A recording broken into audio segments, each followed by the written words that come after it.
Important चीज को देखते हैं जिसके लिए तुम लोग आए हो, वो है लिटरेचर सेक्शन का पेपर प्रेजेंटेशन, यानी कि लिटरेचर सेक्शन में आंसर राइटिंग को कैसे करना है। तो सबसे पहले जो तुम्हारा शॉर्ट आंसर क्वेश्चन होता है ना, तुम उसे कुछ इस फॉर्मेट में लिख सकते हो, इंट्रोडक्शन, बॉडी और कंक्लूजन। इंट्रोडक्शन में तुम्हें क्या लिखना है, the story slash poem dash is about या फिर स्पीक्स अबाउट डैश, यानी कि सबसे पहले तुम्हें यह जानना है कि जो क्वेश्चन पूछ रहा है ना वो किस स्टोरी या फिर किस पोएम का है, और फिर उस स्टोरी या फिर उस पोएम का नाम यहाँ पे पहले डैश में लिखना है, और फिर स्पीक्स अबाउट के बाद जो भी क्वेश्चन पूछ रहा है ना उस चीज को वहां पर लिख देना है। और इस तरह से तुम बहुत ही इजीली किसी भी क्वेश्चन के आंसर को स्टार्ट कर सकते हो। इसके बाद आता है बॉडी वाला सेक्शन। बॉडी वाले सेक्शन में क्या करोगे, जो भी क्वेश्चन पूछ रहा होगा डायरेक्टली उसे पॉइंट टू पॉइंट लिख दोगे। जितने भी पॉइंट्स होंगे, जितना भी तुमने स्टोरी पर रखा होगा, तुम्हें जितना भी याद होगा वो यहाँ पे लिख देना, जो भी रिलेटेड होगा क्वेश्चन से, यानी कि जो भी क्वेश्चन पूछ रहा होगा। टेंशन मतलब आगे हम एग्जांपल भी देखेंगे ना, तुम्हें सब कुछ समझ में आ जाएगा। इसके बाद लास्ट में आता है कंक्लूजन। तो कंक्लूजन में तुम्हें क्या लिखना है, तो तुमने जितना भी ऊपर जो कुछ भी लिख रखा होगा ना उसे 1 से 2 लाइन में समराइज करके कंक्लूड कर देना, यानी कि एंड कर देना है।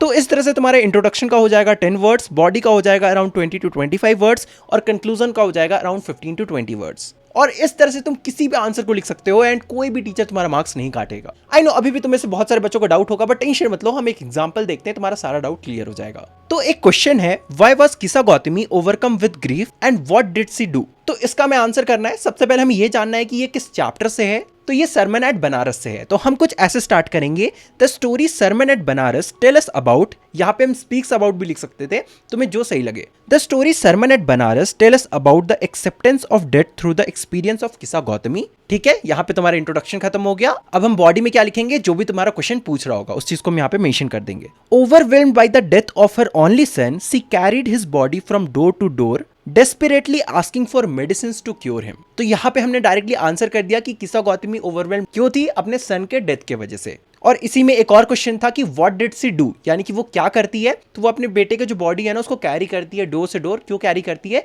वो अपने मरे हुए बेटे के लिए मेडिसिन मांग रही थी ताकि वो वापस से जिंदा हो जाए। तो ये तुम्हारा आंसर हो गया। तो इस तरह से हमने क्या किया, इंट्रोडक्शन लिखा, फिर हमने बॉडी लिखा, अब हमें कंक्लूजन भी देना है। इससे क्या होता है ना, आंसर अच्छा दिखता है। जैसे कि यहाँ पे कंक्लूजन दिया गया है, हर action reflect the human struggle to accept that no medicine can bring a dead person back to life. In short यहाँ पे ये बोल के कंक्लूड किया गया है कि किसा गौतमी जो कुछ भी करती है ना उससे हमें ये पता चलता है कि कोई भी ह्यूमन ना जो मर चुका है वो वापस लाइफ मतलब वापस जिंदा नहीं हो सकता है। बहुत सिंपल वर्ड में हमने इस क्वेश्चन का आंसर किया। आई होप सो तुम्हें समझ में आ गया होगा कि आंसर राइटिंग कैसे करना है। लेकिन ये जो फॉर्मेट था ना ये तो शॉर्ट आंसर क्वेश्चन का था, और तुम लोग सोच रहे होगे कि भैया अब तो कॉम्पिटेंसी बेस्ड क्वेश्चंस आने लगे हैं, उन्हें हमें कैसे आंसर करना है। तो टेंशन मत लो, इस वीडियो में डिटेल में बताऊंगा। तो देखो अभी हम लोग सीखने वाले हैं कि जितने भी कॉम्पिटेंसी बेस्ड क्वेश्चंस होते हैं ना उन्हें हम कैसे सॉल्व कर सकते हैं। तो सबसे पहली बात, जो कॉम्पिटेंसी बेस्ड क्वेश्चंस होते हैं ना वो मेनली 3 टाइप के ही होते हैं। सबसे पहला होता है पैरेलल बेस्ड क्वेश्चंस, दूसरा होता है डायरी एंट्री वाले क्वेश्चंस, और तीसरा होता है रियल लाइफ एग्जांपल्स वाले क्वेश्चंस। चलो एक एक करके तीनों टाइप के क्वेश्चंस को देखते हैं। देखो जो पैरेलल बेस्ड क्वेश्चंस होते हैं ना वो यूजुअली थीम बेस्ड या फिर कैरेक्टर बेस्ड होते हैं,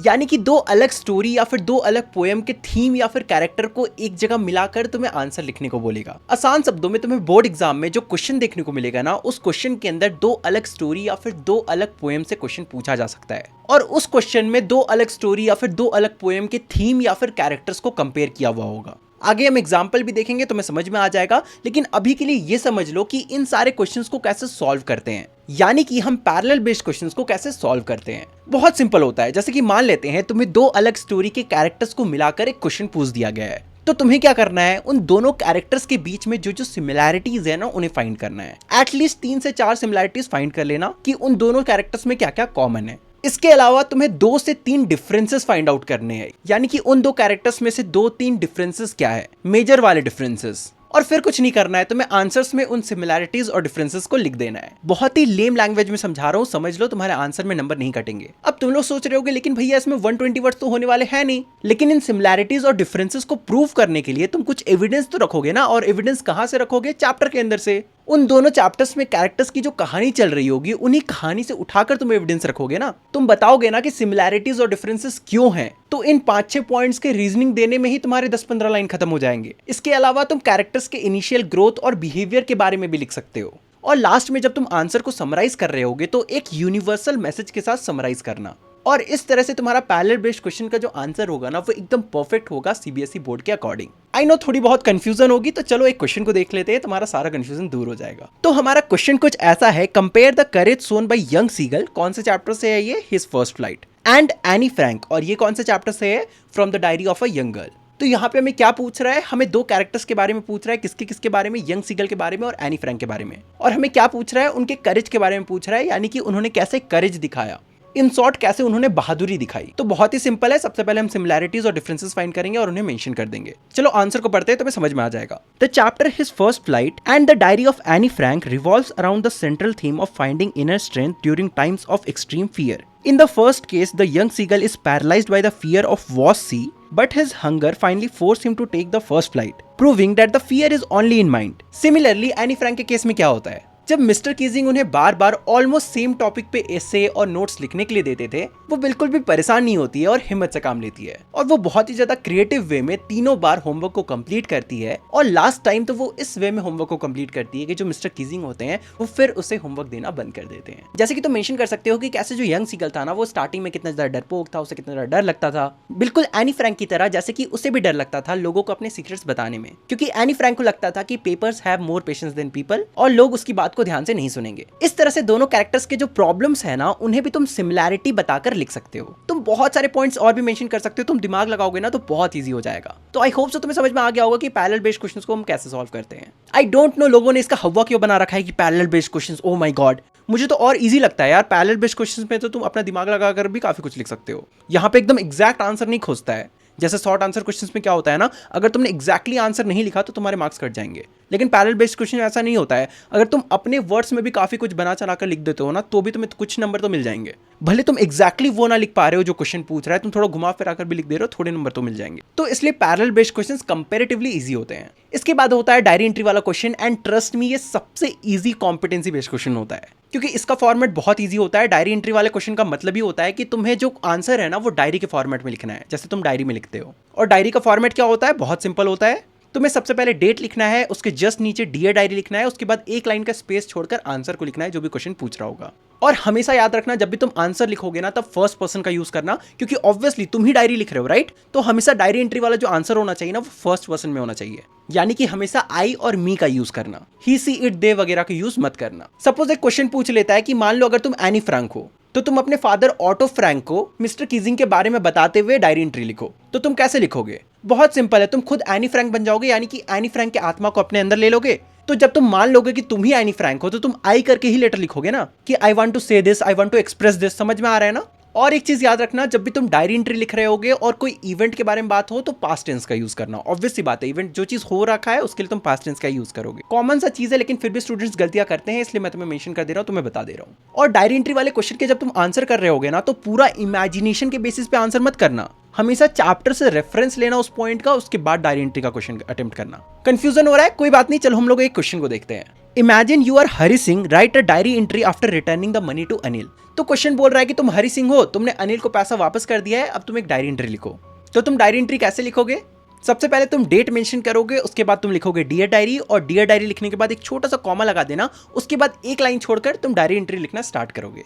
और यहाँ पर तुम अपने पूरे रात के बारे में बताओगे जो भी तुमने एक्सपीरियंस किया, यानी कि कैसे तुमने चोरी किया, कैसे तुम स्टेशन गए, इसके बाद जब तुम स्टेशन पहुंचे तो कैसे ट्रेन तुम्हारे सामने से निकल गई लेकिन तुम उस पर नहीं चढ़ पाए, कैसे तुम्हारा लेग्स एकदम फ्रीज हो गया था, इसके बाद तुम कैसे चलते चलते क्लॉक टावर के पास गए, और कैसे बारिश स्टार्ट हो गई, तुमने क्या क्या सोचा, सब कुछ यहाँ पे लिख दोगे। एंड ट्रस्ट मी, यही सारी चीजें यहाँ पे मेंशन होगी, तुम चाहो तो पढ़ सकते हो।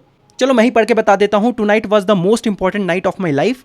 आई stole Anil 600 rupees while he slept. I ran to the station with the money under my shirt. But at station I stopped. Anil trusted me completely.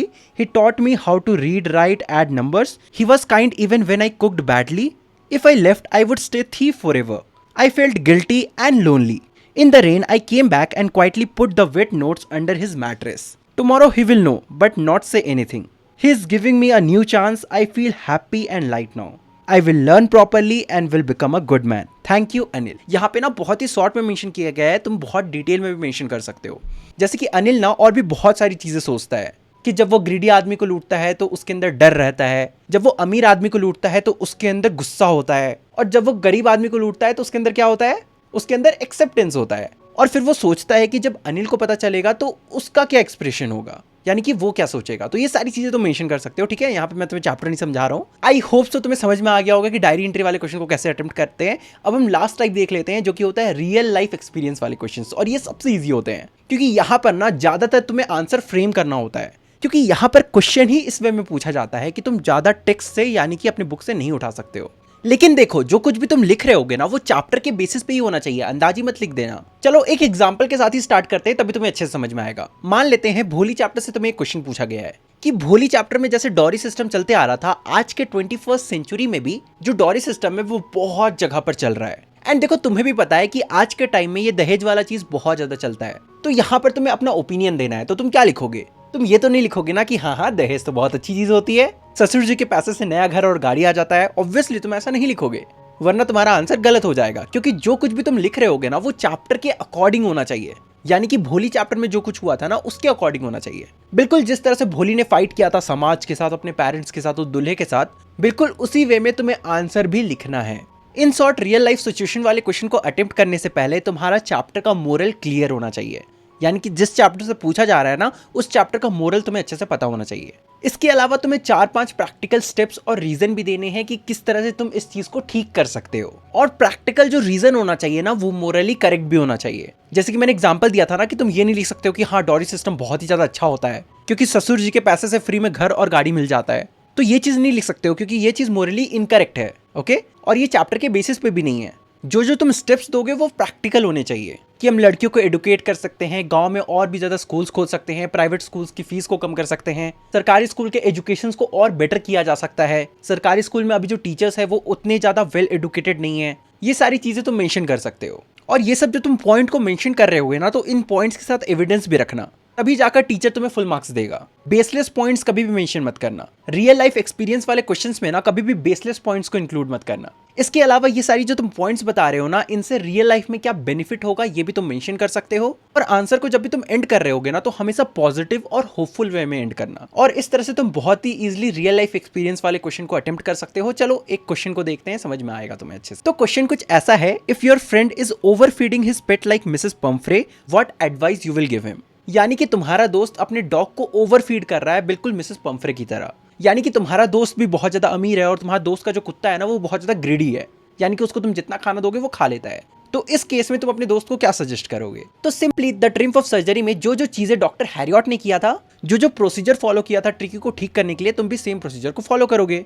In short अपने दोस्त को बताओगे, जैसे कि उसको ह्यूमन फूड मत दो, पेट फूड दो, पेट के लिए स्पेशल फूड आता है, उससे उनका हेल्थ अच्छा होता है। चॉकलेट, हॉर्लिक्स, माल्ट वगैरह बिल्कुल भी डॉग्स के लिए अच्छे नहीं होते हैं, तो उसको बिल्कुल स्टॉप कर दो। इसके अलावा डेली अपने डॉग को वॉक पे ले जाओ, डेली अपने डॉग को खिलाओ और वेट के पास रेगुलरली उसका चेकअप करवाओ। और अपने दोस्त को ये भी बोलोगे ना कि प्यार दिखाने का तरीका सिर्फ ट्रीट से नहीं होता है कि डॉग को अच्छे ट्रीट्स दे दिए तो वो प्यार हो गया। प्यार दिखाने का तरीका हेल्दी वे में भी हो सकता है। अगर तुम अपने डॉग को हेल्दी रखोगे तो वो ज्यादा दिन जिएगा, राइट? अल्टीमेटली उसका लाइफ स्पैन बढ़ेगा और वो तुम्हारे साथ ज्यादा टाइम स्पेंड कर पाएगा। तो ऐसे ही चैप्टर से उठाकर तुम बहुत सारे पॉइंट्स को मेंशन कर सकते हो। तुम ये भी लिख सकते हो कि अगर तुम मेरे बताए गए ये सारे पॉइंट्स को फॉलो करते हो तो तुम्हारा जो डॉग है वो 1 मंथ के अंदर ही काफी इंप्रूवमेंट दिखाने लगेगा। और भी तुम बहुत सारे पॉइंट्स अपने दिमाग लगाकर लिख सकते हो। आई होप सो क्लियर हो गया होगा कि पेपर प्रेजेंटेशन कैसे करते हैं और टाइम मैनेजमेंट कैसे करते हैं।